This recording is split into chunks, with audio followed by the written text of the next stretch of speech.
प्रयागराज में जब तक लाठी नहीं चली थी, ऑब्लिक भगदड़ नहीं मची थी, तब तक किस मुद्दे पर छात्र प्रदर्शन कर रहे हैं इससे किसी को कोई मतलब नहीं था। लेकिन जैसे ही लाठी चलने, ऑब्लिक भगदड़ मचने की घटना और उसके वीडियो सामने आए, वायरल जगत में हंगामा मच गया। जिस यूपी में अपराध साबित होने से पहले बुलडोजर से घर गिरा दिया जाता है, एनकाउंटर होने पर अपराधी की जाति को लेकर सियासी मैच हो जाता है, उस यूपी में छात्रों पर पुलिस की तरफ से लाठी का चल जाना इतनी बड़ी घटना बन जाती है। इस वक्त उत्तर प्रदेश में दोस्तों छात्रों का एक बड़ा आंदोलन हो रहा है यूपीपीएससी परीक्षा को लेकर। सरकार इस परीक्षा को 2 शिफ्ट्स में करवाना चाहती है, मगर छात्र इसका विरोध कर रहे हैं। छात्र कह रहे हैं कि इससे छात्रों का नुकसान होगा। छात्र जो सड़क पर उतर रहे हैं उन पर पुलिस इस तरह से लाठियां भांज रही है। प्रयागराज में लोक सेवा आयोग चौराहे पर पुलिस की बैरिकेड तोड़कर छात्र गेट नंबर 2 पर पहुंच गए।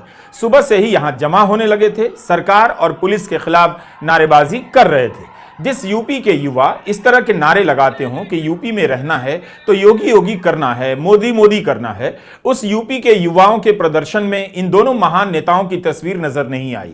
क्या योगी और मोदी के पोस्टर लेकर ये युवा प्रयागराज लोक सेवा आयोग के बाहर प्रदर्शन नहीं कर सकते थे? अभी तक मैं इस बात को समझ नहीं पा रहा हूं कि इन युवाओं के हिंदू हृदय पर सम्राट की तरह राज करने वाले मोदी योगी नहीं हैं। इनके हाथ में भगत सिंह, चंद्रशेखर आजाद, सुभाष चंद्र बोस और महात्मा गांधी के पोस्टर क्यों हैं? क्यों अभी भी किसी आंदोलन में आजादी के लड़ाई के इन नेताओं के पोस्टर का इस्तेमाल हो रहा है? क्या मोदी और योगी का पोस्टर लेकर प्रदर्शन नहीं किया जा सकता? इन युवाओं में यूपी, बिहार, मध्य प्रदेश समेत कई राज्यों के छात्र शामिल थे। छात्रों को लगता है कि अक्सर इन कारणों से परीक्षा मुकदमे में फंसकर रह जाती है। लोक सेवा आयोग का तर्क है कि नॉर्मलाइजेशन को लेकर किसी अभ्यर्थी के साथ गलत नहीं हो। दोस्तों नमस्कार। यूपीपीएससी का परीक्षा को लेकर के छात्रों ने बड़ा प्रदर्शन किया है और उन प्रदर्शन कर रहे छात्रों के साथ पुलिस वालों ने उनके ऊपर लाठीचार्ज किया है। जब लाठीचार्ज हुआ है तब जाकर के ये जो मामला है छात्रों का जोर पकड़ा है और जो है कि वायरल हुआ है। दोस्तों इससे पहले यूपीएससी का जब छात्र प्रदर्शन कर रहे थे उसको लेकर के ना गोदी मीडिया ना कोई मीडिया इस पे कोई भी प्रकार का इस पे जो है कि पत्रकारिता नहीं किया था। लेकिन जैसे ही पुलिस वालों ने यूपीएससी के छात्रों पर जब जो है कि उनके पे लाठीचार्ज किया है तो ये वायरल होना चालू हो गया है। और दोस्तों ये मामला ये है कि जो है कि यूपीएससी का जो परीक्षा होना है उसको 2 शिफ्ट में यानी 3 शिफ्ट में कराया जा रहा है और छात्रों का मांग है कि इसको केवल 1 शिफ्ट में कराया जाए। और इसको लेकर के आरओ और एआरओ का भी परीक्षा को लेकर के भी छात्रों ने इसको आवाज उठाया है। और दोस्तों इसको लेकर के रवीश कुमार ने जो रिपोर्ट बनाई है उस रिपोर्ट में छात्रों को लेकर के बहुत सारी हमें बताए हैं और ये भी बताए हैं कि यूपी में रहने वाले छात्रों जब मोदी और योगी के समर्थन करते हैं तो आज ये मोदी और योगी को छोड़ करके क्यों जो है कि यूपीएससी को लेकर के दूसरे जो स्वतंत्रता सेनानी हैं उनके तस्वीरों को लेकर के क्यों प्रदर्शन कर रहे हैं। दोस्तों आइए देखते हैं पूरे वीडियो को और हम आपको मिलते हैं वीडियो के अंत में। समाजवादी पार्टी के नेता अखिलेश यादव ने इस घटना की निश्चित ही निंदा की है। ये जो लाठी चलाने रही है सरकार, याद रखना लाठी चलाने वालों, ये जो लाठी आप चला रहे हो, ये जैसी सेवा आप कर रहे हो वैसी सेवा आपको भी कभी कभी मिलेगी। अभी इलाहाबाद में सुना है लाठी चल रही है, वहां पर यूपीपीएससी वाले नौजवान छात्र अपनी मांग को लेकर के गए, उनको लाठी मार दी, लाठी मार करके दबाना चाहते हैं और इसलिए दबाना चाहते हैं इनके पास कोई नहीं बचा, अधिकारियों के अलावा कोई इनके पास नहीं है, जनता तो है ही नहीं। अखिलेश यादव राजनेता हैं, लाठीचार्ज से पीड़ित युवाओं से उम्मीद रख सकते हैं, लेकिन यूपी में पहली बार लाठीचार्ज के वीडियो वायरल नहीं हुए, ना घटना हुई। पहले भी इस तरह की घटना हो चुकी है मगर वही योगी जीतते रहे हैं, जिसे यहां आए छात्र ब्रिटिश हुकूमत की तरह बता रहे थे। ऐसे कुछ वीडियो हमने सुने।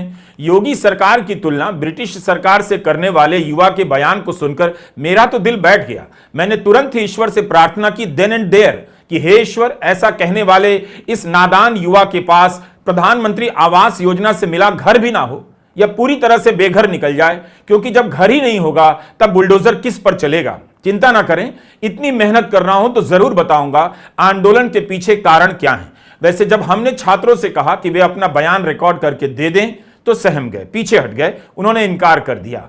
उनका डर मैं समझता हूं, इस बात से कोई नाराजगी नहीं। बुलडोजर से किसी को भी सतर्क रहना चाहिए, खासकर जिनके मां बाप ने मकान बनाए हैं और जिनके बेटे परीक्षा को लेकर आंदोलन कर रहे हैं। पर आप सोचिए, सरकार की संस्थाएं किस किस तरह से डराती हैं। यह डर बिल्कुल वाजिब है कि चेहरा सामने आएगा तो आयोग परेशान करेगा, लेकिन जब आयोग परेशान करेगा तब क्या कोई छात्र आंदोलन नहीं करेगा? प्रयागराज की घटना को समझने के लिए हम अखबारों की रिपोर्ट खंगाल रहे थे। कहीं लिखा है भगदड़ मच गई, कहीं लिखा है भगदड़ जैसे हालात पैदा हो गए, कहीं लिखा है लाठी चार्ज हो गया। आयोग से करीब 500 मीटर पहले ही पुलिस ने बैरिकेडिंग कर दी, आरएएफ और कई थानों की टुकड़ियां तैनात कर दी गई। जागरण अखबार लिखता है कि करीब 11:30 बजे छात्रों और पुलिस में धक्का मुक्की हुई।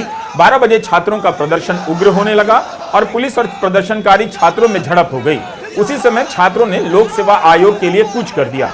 इसके बाद छात्रों के एक समूह ने बैरिकेडिंग तोड़ दी और आयोग की ओर बढ़ने लगे। करीब 12:30 बजे छात्र लोक सेवा आयोग के अध्यक्ष कार्यालय के बाहर जमा हो गए। अध्यक्ष के कार्यालय के सामने एकत्र हुए हजारों की संख्या में प्रतियोगी छात्रों ने हाथों में तख्तियां लेकर नारेबाजी की। जागरण ने लिखा है कि छात्रों का प्रदर्शन उग्र होता देख पुलिस ने लाठीचार्ज कर दिया। लाठीचार्ज के बाद प्रदर्शन कर रहे छात्रों में भगदड़ मची। भास्कर ने लिखा है कि यहाँ पर छात्र नारे लगा रहे हैं कि बटेंगे नहीं और न्याय मिलने तक हटेंगे। मुख्यमंत्री योगी आदित्यनाथ राज्य राज्य घूमकर बटेंगे तो कटेंगे का नारा दे रहे हैं और ये छात्र उनके ही यूपी में कह रहे हैं बटेंगे नहीं, न्याय मिलने तक हटेंगे नहीं। एक छात्र लोक सेवा आयोग की तुलना लूट सेवा आयोग से करने लगा। यूपी में इस तरह के प्रदर्शनों को कवर करना भी खतरे से खाली नहीं।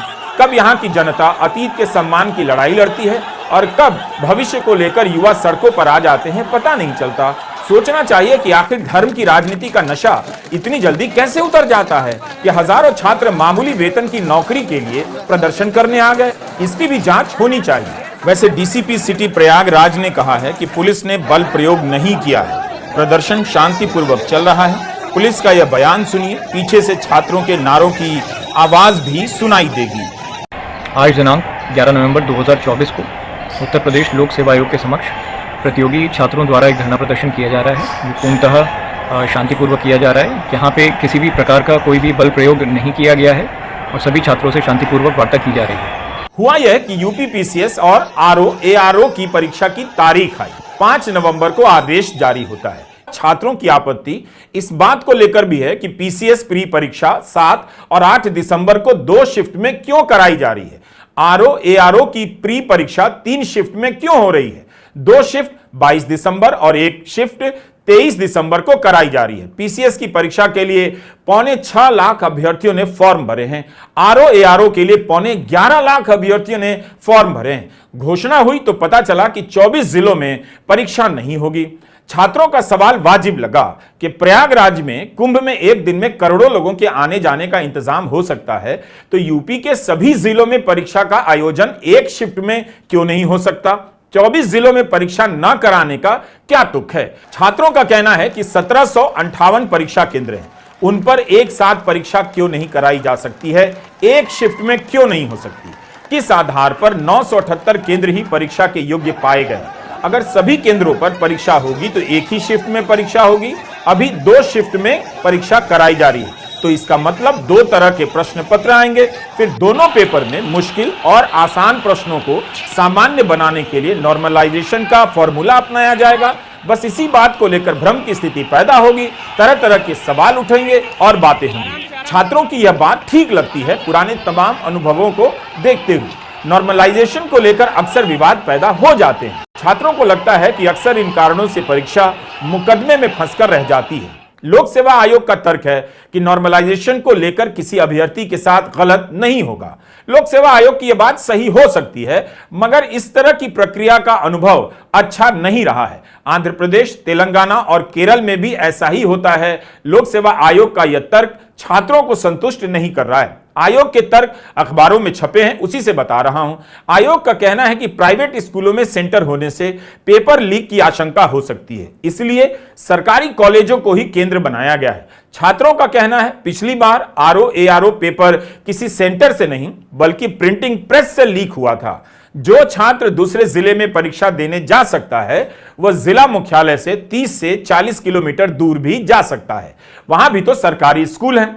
छात्र नॉर्मलाइजेशन हटाने और एक शिफ्ट में परीक्षा कराने की मांग कर रहे हैं। दोस्तों जैसा कि आपने वीडियो में देखा कि किस तरह से रवीश कुमार ने यूपीएससी के छात्रों को लेकर के बातें बताई हैं और कही हैं कि जिस तरह से यूपीएससी के छात्रों ने जो परीक्षा को लेकर के मांग किया है, सेवा आयोग से जो मांग किया है उसको लेकर के उस पर सेवा आयोग को इस पे जांच करनी चाहिए और जो है कि इस तरह की जो पेपर है वो 3 शिफ्ट में न करा के उसे 1 शिफ्ट में करानी चाहिए दोस्तों, क्योंकि 3 शिफ्ट में होने पर छात्रों को ये डर सता रहा है कि कहीं ये लीक हो गया तो हमारी सारी मेहनतों पर पानी फिर जाएगा और ये मामला कोर्ट में चला जाएगा, इस पे केस हो जाएगा और ये जांच होते होते उनकी उम्र बीत जाएगी दोस्तों। इसको लेकर के छात्रों का ये बहुत ज़्यादा डर बना हुआ है दोस्तों।